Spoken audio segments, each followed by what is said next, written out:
राम राम बंधुओं, ज्योतिर्लोक में आपका हार्दिक स्वागत है। आज हम हवन की पहली क्रिया जो कि पंचभूत संस्कार है, और इस पहली क्रिया में कुल मिलाकर 5 क्रियाएं हैं। कहने के लिए एक क्रिया है पंचभूत संस्कार, लेकिन वास्तव में इसमें 5 क्रियाएं हैं और इसलिए इसका नाम है पंचभूत संस्कार। भू संस्कार का मतलब हुआ भूमि को संस्कारित करना, संस्कृत करना, शुद्ध करना, हवन के योग्य बनाना। भूमि या स्थंडिल वेदिका जो भी हो उसको हवन के योग्य बनाना। अग्नि का स्थापन करेंगे तो अग्नि स्थापन से पूर्व ही उसका संस्कार करना आवश्यक होता है। दैवीय कर्म करेंगे, अग्नि स्थापित करेंगे, देवताओं को आहुति देंगे, भोजन प्रदान करेंगे, मतलब उस भूमि में योग्यता आनी चाहिए। या स्थंडिल वेदी बनाए हैं तो उसमें योग्यता आनी चाहिए ताकि हवन किया जा सके, देवता ग्रहण कर सकें आकर। यदि पंचभूत संस्कार नहीं करेंगे तो देवता वहाँ पर नहीं आएंगे, बल्कि असुर आदि जो होते हैं वो वहाँ पर उपस्थित हो जाएंगे। पंचभूत संस्कार की चर्चा करेंगे। उससे पहले ये हमारी पुस्तक है होम विधि। इसमें छंदोग और वाजसनेयी दोनों हवन विधि आपको मिलती है, लेकिन ये प्रकाशित नहीं हुई है। ये पुस्तक प्रकाशित नहीं हुई है, ये केवल PDF में आप प्राप्त कर सकते हैं। डिस्क्रिप्शन बॉक्स में आपको लिंक मिलेगा वेबसाइट का, उस वेबसाइट पर जाकर आप इसका PDF डाउनलोड कर सकते हैं। इसमें वाजसनेयी और छंदोग दोनों हवन विधि दी गई है और हवन के ऊपर विस्तृत चर्चा आपको यहाँ प्राप्त होती है। ये सरल नहीं है, केवल इसलिए सरल है कि हिंदी में आपको सारी बातें समझने के लिए यहाँ पर मिलेगी। हिंदी में सभी बातें विस्तार से चर्चा की गई हैं, लेकिन सरल विधि नहीं है। हाँ, सरल बनाने का प्रयास किया गया है। संपूर्ण विधियों को रखते हुए हिंदी में सारी बातें बताई गई हैं, इसलिए सरल बनाने का प्रयास किया गया है। अन्य पुस्तकों की अपेक्षा आपको सरलीकृत ये लगेगा, लेकिन इसमें सभी क्रियाओं का समावेश किया गया है और विस्तृत चर्चा की गई है। आइए चर्चा पर आते हैं। पंचभूत संस्कार जो हमने चर्चा किया था, परिसमूह्यो, पलिप्यो, लिख्यो, धृत्याभ्युक्ष्याग्निमुपसमाधाय, इस सूत्र की जो चर्चा हुई थी, तो इसमें से पंचभूत संस्कार जो है परिसमूह्य, उपलिप्य, उल्लिख्य, उद्धृत्य, अभ्युक्ष्य, इसकी चर्चा हम अभी करेंगे। इसके बाद अगली वीडियो में अग्नि स्थापन आदि की चर्चा करेंगे। अभी हमें पंचभूत संस्कार की चर्चा करनी है। सबसे पहला संस्कार परिसमूह्य। परिसमूह्य मतलब सफाई करना, झाड़ू देना भी समझ सकते हैं।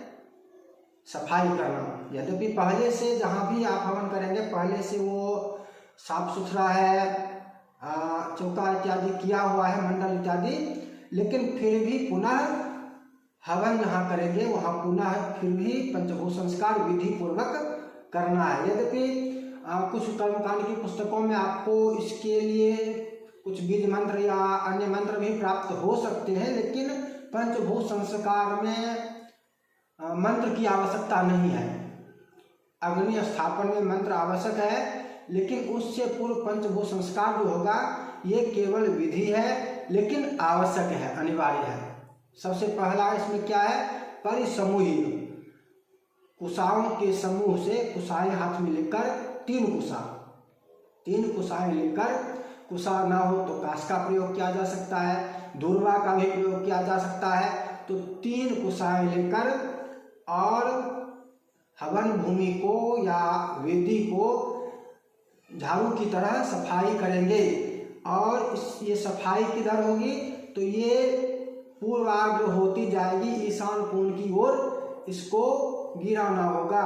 और सफाई करके कुशों को भी, हाथ में जो परिसंवहन का कुश होता है उन कुशों को भी ईशान कोण में ही अरतनी प्रमाण पर त्यागने का विधान है। अरतनी प्रमाण का मतलब होता है 24 अंगुल यानी 1 हाथ। तो उतनी दूरी पर उन कुशों को भी छोड़ देंगे। कृमकीट पतंगाद्या भ्रमन्ति वसुधातले तेषां संरक्षणार्थाय कुर्यात् परिसमूहनम्। कृमि, कीट, पतंग इत्यादि जो धरती पर होते हैं उनसे सुरक्षा के लिए, किसी की हानि ना हो, दोष ना हो, उन सबको हटाने के लिए, उनसे सुरक्षा के लिए, संरक्षण के लिए परिसमूहन किया जाता है। कैसे करना चाहिए? तो त्रिभिर्दर्भः पांशुनपसार्य, 3 कुशाओं से करनी चाहिए। और भरद्वाज का वचन है कुशैः सम्मार्जयेत् भूमिं शुद्धा मादौ शुचिस्ततः हस्तमात्राभ्य चतुस्रांगो मैनोपलेपयेत्। दूसरी क्रिया है उपलिप्य, लेपन करना, लीपना, मंडल बनाना। गोबर में जल मिलाकर, जल में गोबर मिलाकर उससे लीपते हैं, इसको कहते हैं उपलिप्य।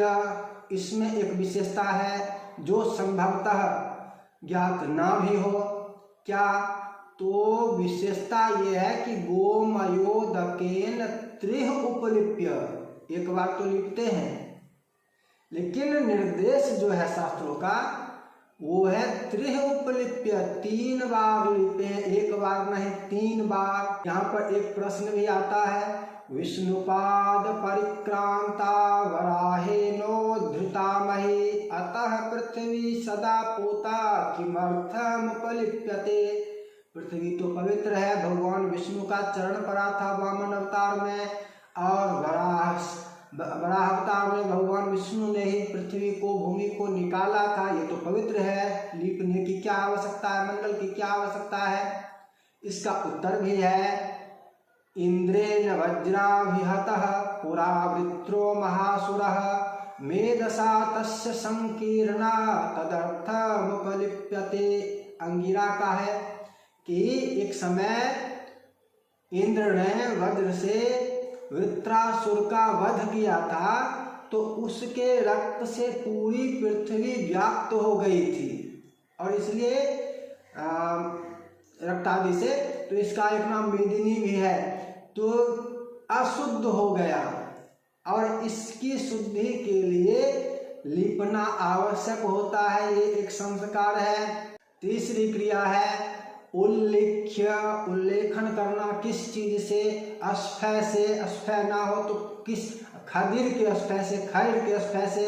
अस्फय कैसा होता है? तो खर्ग के समान होता है।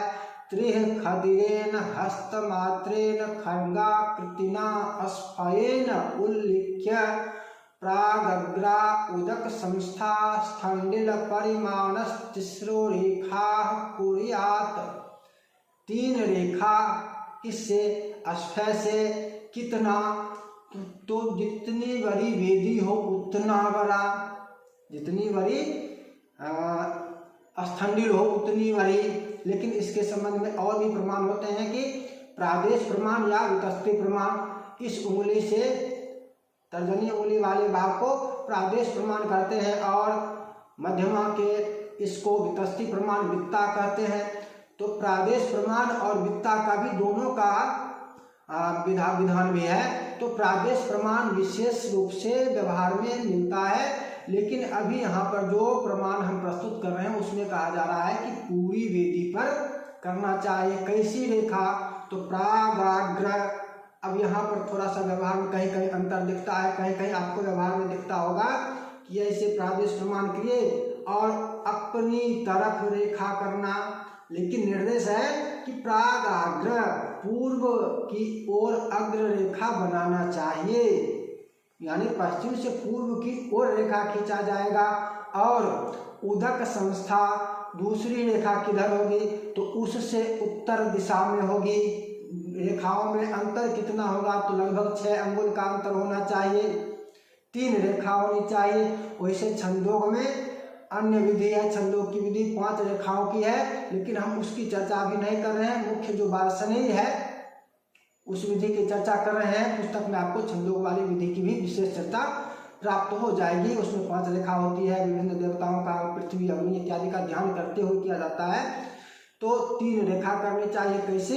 प्रागग्र और उत्तर उत्तर, एक से उत्तर दूसरी, फिर दूसरी से उत्तर की और तीसरी। इसमें कहीं कहीं थोड़ा सा विवाद होता है। उत्तर उत्तर का अर्थ कुछ ब्राह्मण ऐसा भी कह देते हैं कि उत्तर दिशा से आरंभ करो और दक्षिण की ओर ले जाओ। उत्तर में आरंभ करो, उत्तर से उत्तर। यहाँ पर स्पष्ट प्रमाण हमने इसलिए लिया, यहाँ पर ये स्पष्ट कहा जा रहा है कि प्रागाग्र, अपनी दिशा में नहीं, प्रागाग्र होगा, पूर्व की ओर अग्र करके रेखा करना चाहिए। और उदक संस्था, दक्षिण दिशा में पहली रेखा होगी और दूसरी रेखा मध्य में होगी और तीसरी रेखा उससे उत्तर दिशा में होगी। ये प्रमाण हमने इस कारण से लिया है। और यदि स्फेयर नहीं हो उल्लेखन के लिए तो श्रुभ का भी उपयोग किया जा सकता है। श्रुभ के मूल से भी रेखा की जा सकती है। चौथी क्रिया है उद्धृत्य।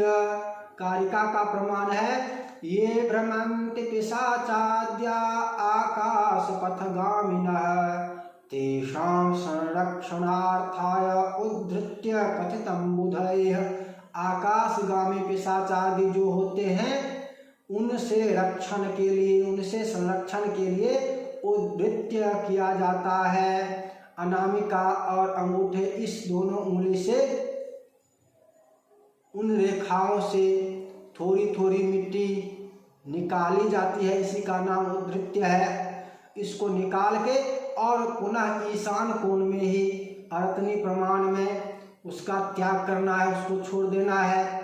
पांचवी क्रिया है अभ्युक्ष्य, जल से अभ्युक्षण करना।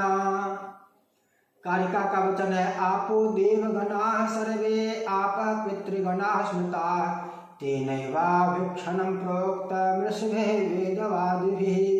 जल में देवताओं का, पितरों का, सबका वास होता है, इसलिए जल से अभ्युक्षण करना चाहिए। अब अभ्युक्षण कैसे, अभ्युक्षण क्या है, इस क्रिया को भी समझ लेते हैं। द्राहयायण गृह सूत्र का वचन है पश्चात गर्भ भूमौ न्यंच पाणी कृत्वेदम भूमेरिति।